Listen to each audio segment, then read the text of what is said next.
I'm a guy that's 25. Lego Star Wars is my life. I like Ryan Johnson. I'm Rich Boy J.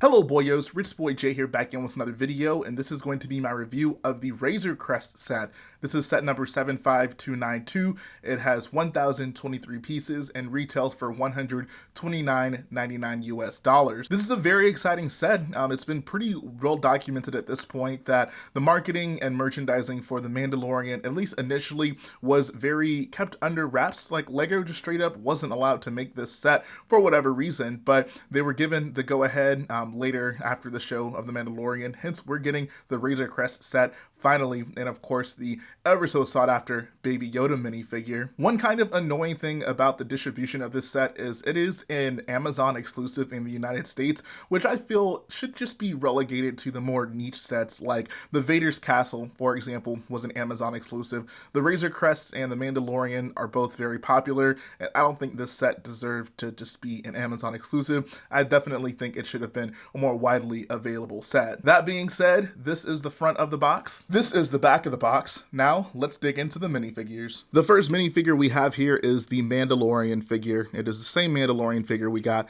in the AT-ST Raider set. A lot of people are going to be disappointed by the fact that he is in his initial armor. He does not have any of his armor upgrades, namely the Beskar armor, which is pretty disappointing for a $130 set. I think Lego could have, done us a solid by just giving us this updated armor.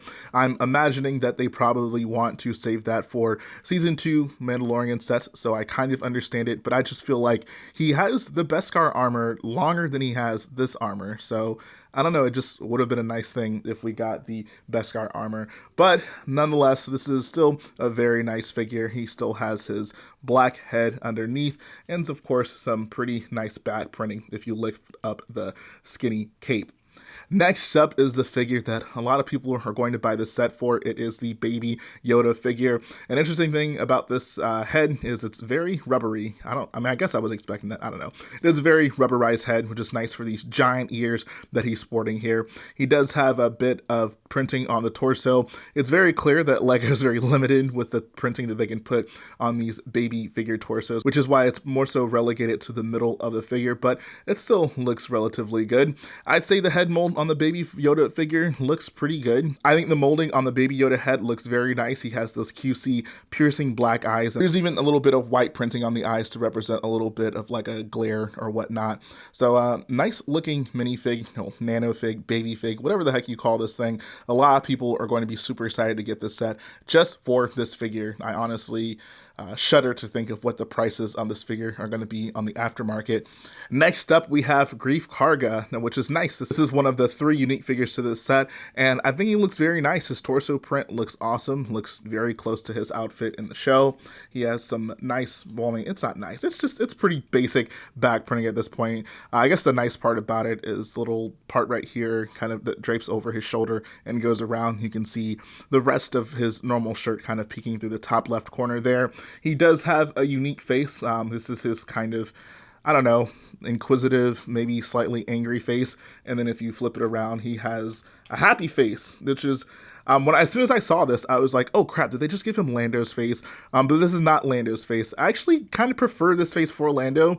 Lando isn't typically, angry or anything, but I feel like this smile is a better smile for Lando. I just thought the smile on the Lando figure was kind of cheesy. So technically, this is not a new figure to this set, but the fact that he's sporting not just the angry clone face, but instead a more generic face underneath is probably going to make this cataloged as a unique figure, which is kind of annoying, but it's nice to have another Scout Trooper in my collection. I love what Lego has done with these new Scout Trooper figures. The helmet looks incredible. The torso and leg print are of course awesome, and then he also has some very nice back printing with the Scout Trooper backpack. And then finally we have IG-11. The body and pretty much everything aside from this printing piece is things that you can find in other Lego sets, but the cylinder piece right here has a unique print on it, which makes this uniquely IG-11. So that technically makes this a brand new figure for this set, which is cool. Like, I appreciate the fact that they gave him a new print at the top. They could have just made him IG-88 and been done with it, but they did want to do something a little bit special for this figure. He does have a clip on his back to put this longer rifle, and he is holding sporting a blaster rifle in his right hand. Before I get into the review, I of course wanted to address the elephant in the room. I did make a custom minifig scale Razor Crest. I know people are going to ask how they compare to each other. I don't really plan on doing that in this video, but if that's something you'd like to see a separate video on, let me know in the comment section below. If you just want to know what they look like next to each other, well, here you go. I first just want to say I think the overall design and shaping and angles on this vehicle are very nice. I feel this is one of the more recognizable profiles of the Razor Crest, and it looks mostly the way it should be. I think LEGO nailed a lot of the angles on this thing, and a lot of the details that I noticed when looking at it just as a person who has designed one. One of the things I really appreciate that they put a lot of attention to is the detail on the top here. I remember just designing this section in here in particular, and I like the fact that they cared enough to include these details using these grill tiles right here. Even this top middle section, which at the time I didn't know this was an escape pod, but I guess it's canon that this is actually an escape pod for the Razor Crest. And the details in here also look very nice.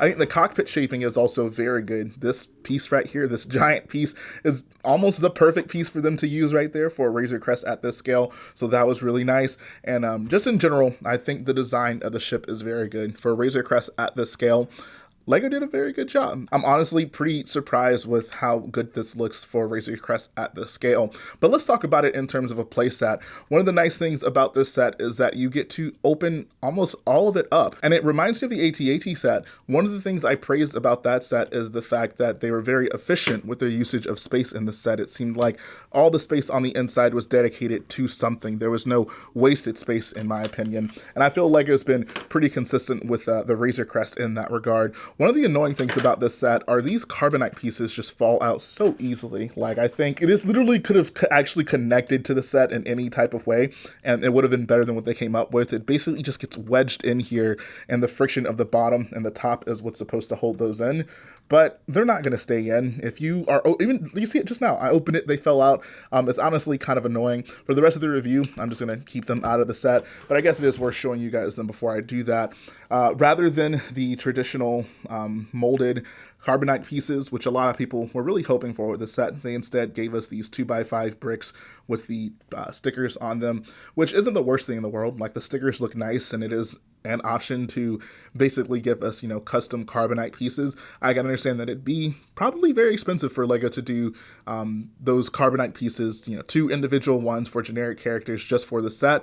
It would have been nice. I see why they did this, though. And these, for the purposes of this set, I think work all right.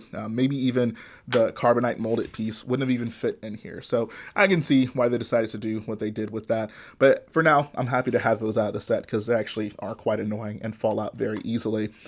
Most of the back of the interior you'll see is pretty empty, which actually isn't a big negative. I think that maybe if they really wanted, they could have put some details on the walls here. Like, maybe they could have put a gun locker in here, which is one of the things that people will remember. But if you could only access it by either folding it down and then it's upside down, or having it closed and then trying to reach your fingers through to the opposite side to access it, I can kind of see why they probably would have just been like, you know what, we'll just leave this open. If kids want to sit their minifigs in here, they have that ability, but just the way the Razor Crest is shaped, it's not really conducive to having things on the interior in here, because you want to be able to actually reach your hands in there and set things down. And if you have too many things on the edges, then obviously you're inhibiting the ability to grab things from either side. So I can kind of understand why the design was done this way. Up front, you have the ability to store some flick fire lasers, which, I don't know, I'm not a big fan of when LEGO does this. I get why. I mean, if you're a kid and you're traveling with this thing and you're just flying this around your house and you fire your lasers and you can't get to them, you just want to pop this open, throw some more in here.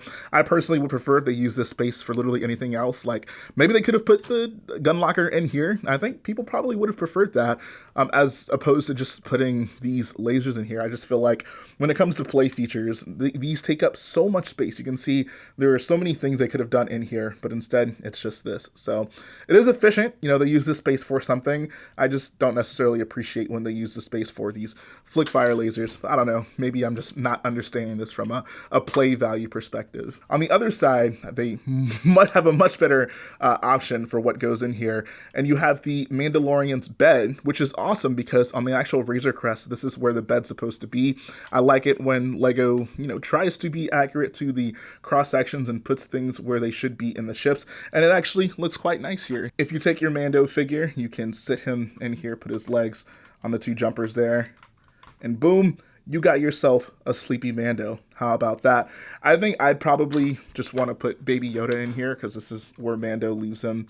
And I don't know, I'd rather have Mando in the cockpit. Maybe just throw Baby Yoda in there. I think that works there. And before anyone complains, yes, I know his name is the Child. I know this is not Baby Yoda. Someone's going to complain about it. I already know it, but I want to address this in the video right now. Outside of the interior, on the bottom side of the ship, you do have a decent amount of interior on the top side. And I first want to say, I think it's pretty ingenious the way they get both of these assemblies to come together. This top one basically just uses these two clips and they connect to the two ratcheted female ends of the hinges here. And it's nice because it keeps it at an angle, but it also keeps it relatively loose so you can pull it off easily. So great job with implementing that. That's actually so smart the way they did that. And then even this section on the back here is connected in a similar way, except rather than the ratcheted joints, they use just the more traditional hinge pieces because this is supposed to be able to flip up and down. And I imagine you can put Mando's guns in here if you really need to. So once again, just another great use of space. Like Lego literally didn't have to put anything here, and I don't think anyone would care. But the fact that this is used for something and you can throw some weapons in there, that's actually a pretty cool addition to the set. Up in the cockpit, you have two seats, one and then one behind it, which is nice. On the actual Razor Crest, there should be two seats back here, but due to the limited amount of space of a system scale Razor Crest, I can mostly forgive that. The nice thing about this, though, is usually Mando's sitting up here, of course, piloting the ship, but you can also have someone behind him. Like if you have the Cara Dune figure, for example, you could throw her back there. You'd even throw Baby Yoda on the seat back there. He sits back there sometimes, and you're pretty good. So all in all, like the usage of space, the play features on this set are all very nice. Like I always say, I judge these flick fire missiles by how easily concealed they are. Once again, this set very well conceals them. You basically push down on this section right here, and boom, you fire the laser. Nice. It's not ugly, doesn't get in the way. It's not something you want to take off of the set if you prefer it for aesthetics. I think if you're just looking at it, you probably wouldn't even notice it's there if the laser wasn't in there. So that's pretty cool.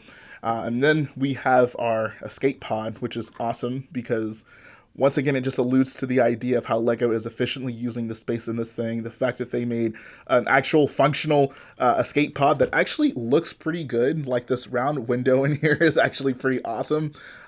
Kudos to Lego. Like this is a full-fledged play set, and I think any kid who gets it is going to be very happy with a lot of the play features you have in it. But you basically open up the escape pod like such. Let's throw Grief Karga in here because I think that's who they have on the back of the box.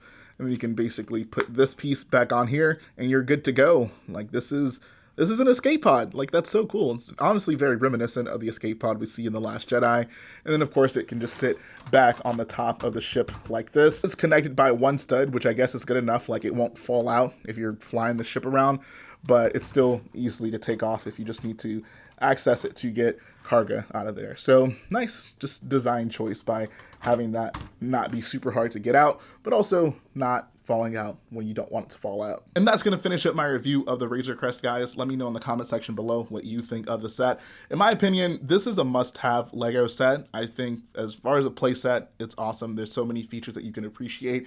And in terms of the design, like Lego actually did a very nice job recreating the Razor Crest at system scale. The price I also think is very good. Like this is one of those sets where I don't look at it and I don't think I have to justify the price. I feel like $130 is very acceptable for this set. You could of course say with any set that yeah, it could be cheaper and people would be happier with it, but this set in no way, shape, or form feels overpriced. But that's gonna wrap things up for today. If you like what I do, go ahead, support the video by hitting the like button, support the channel by smashing that subscribe button, and I'll be back again very soon.